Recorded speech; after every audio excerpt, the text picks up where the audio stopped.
Here is an update with what's going on with my daughter's school. Sorry it took a while. I just wanted to make sure things were settled and we knew where we were at and what we were doing with everything. I hate to say it, but the story gets progressively worse. The day that the incident happened, her grandma went to pick her up from school because I was at work. I was seeing patients. Her grandma picks her up. She talks to the principal. She asks her what happened. The principal told her grandma a whole different story of what she told me. She told her grandma that Ella basically ran up to a kid and just attacked him. Her grandma said, okay, well, have you guys pulled the video evidence? How many kids have you talked to? That just does not sound like Ella at all. She said she talked to the little boy and one of his friends that were near. She said, okay, well, I'd like for you guys to complete a formal investigation, ask all the kids that were around, and pull the camera footage. She said she felt her investigation was sufficient. We said, absolutely not. We said, absolutely not, because the first story that the principal told me was that a boy cut Ella in line and then pushed her down to the ground, and then she hit him. So the stories of what she was telling everyone was just not matching up at all. I called the office later that day and I again asked, I said, can you please pull all the footage and do a full investigation? She was very reluctant to do so, so I said, fine, I will be contacting the superintendent and we'll figure this out some other way. The next day, I called the district office. I asked to talk to the superintendent who was out of office for the week. So they connected me with the director of all elementary school programs. I told her every single thing that had happened over the past school year and I said, what can we do to figure this out?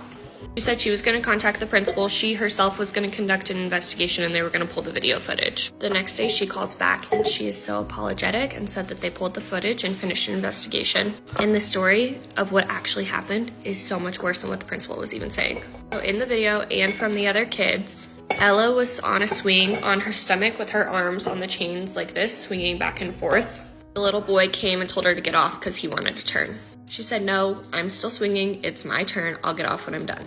So the boy takes the chain of the swing and is swinging it and bashing her with it and hitting her with it. He starts kicking her and hitting her. Her hands are held up by the swing chain so she doesn't fall off. She reaches up and she bit his arm. She didn't have any free hands, that's all she could do. And then he proceeds to keep hitting her after that, so she gets up and hits him.